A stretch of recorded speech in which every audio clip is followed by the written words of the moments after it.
Nigeria, a nation of vibrant cultures, breathtaking landscapes, and an unbreakable spirit of resilience.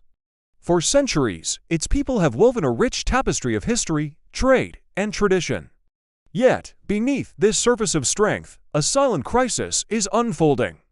Today, thousands of Nigerians are dying in a storm of conflict, banditry, and terror. Their stories are often lost in the noise of global headlines, their voices swallowed by the silence. This is the story the world must hear. The numbers are staggering, painting a grim picture of a nation in distress.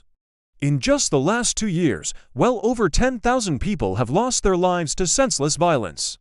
Some months have seen death tolls climb into the hundreds, with entire communities erased from the map. These aren't just statistics, they are men, women, and children whose futures have been stolen.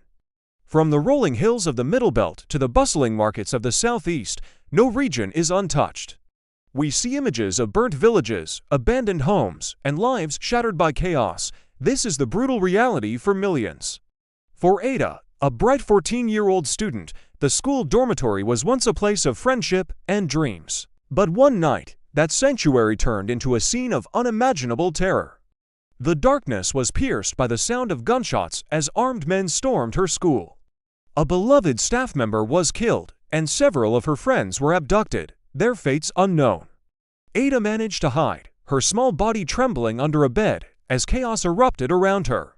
She survived the attack, but the innocence of her childhood did not. The memory of that night, the echoes of the gunfire, still haunt her dreams.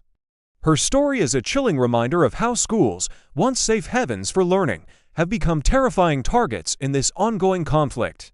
In a different part of the country, as the sun began to rise, Amina's world was set on fire. A mother of 3, her life was anchored in her village, her home, and her community. But that morning, attackers descended, and everything she knew turned to ash. Her village burned, her home was reduced to rubble, and her family was forced to flee with nothing but the clothes on their backs. Now, Amina lives in a camp for displaced persons, one of millions uprooted by the violence.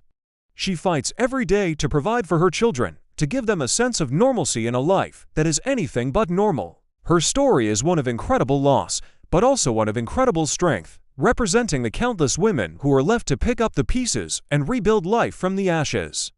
The crisis has also crept into the farmlands, the very heart of Nigeria's sustenance. Across the fertile lands of the Middle Belt, farmers like Chike now live in constant fear. The land that his family has cultivated for generations, the soil that has provided for them and their community, has become a front line. Going to the farm is now a life-or-death decision. Armed groups often attack farmers, stealing their harvests, their livestock, and sometimes their lives. Chike and his neighbors are faced with an impossible choice: risk death to feed their families or stay home and watch them starve. This paralysis has created a devastating food crisis where those who once fed the nation are now struggling to feed themselves. The fear is palpable, a heavy blanket covering the once productive fields. This wave of violence does not discriminate. It cuts across every ethnic group, every religion, and every social boundary.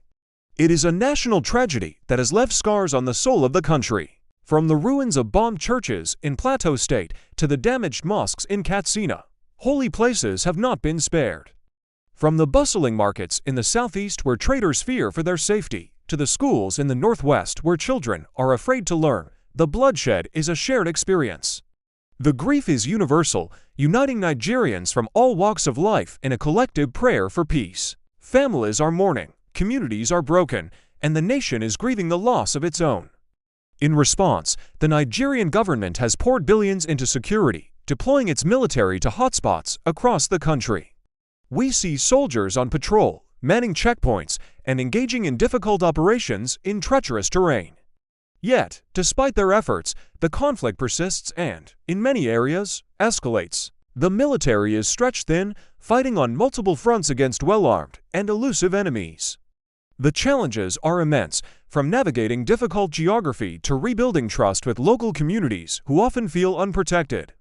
Interviews with security personnel reveal a deep sense of commitment, but also a feeling of being overwhelmed by the sheer scale and complexity of the crisis. The soldiers are on the front line, but they are fighting a war that seems to have no end in sight.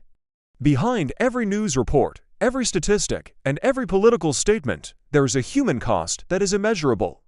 There is the mother who will never again hear her son's laughter, the student who lost a mentor and a guide, and the farmer who has lost not just his land, but his future. In the crowded camps for internally displaced people, we see the faces of children who have witnessed horrors no child should ever see. They have lost their homes, their schools, and their sense of security. Yet, in their eyes, you can still see a flicker of hope, a desire for a life free from fear. These are the voices that must not be ignored, the stories that must be told. They are the true heart of this crisis, and their resilience is a testament to the enduring strength of the human spirit. But in the face of this darkness, a powerful light is beginning to shine. Across Nigeria and around the world, people are rising up. They are tired of the silence, tired of the fear, and tired of the loss. We see candlelight vigils for the victims, peaceful protests in major cities, and the tireless work of advocacy groups on social media and on the ground.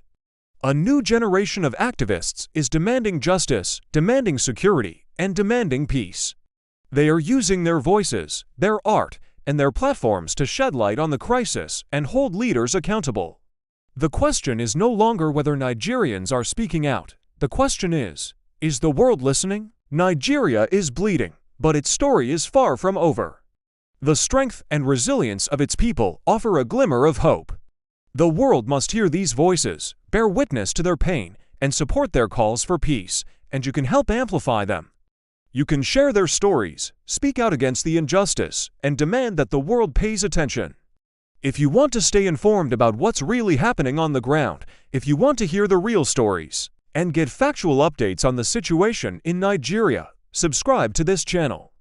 Your awareness, your voice, and your support can make a difference. It can help bring global attention to the people who need it the most. Don't let their voices fade into the silence. Subscribe, share, and stand with Nigeria. Thank you.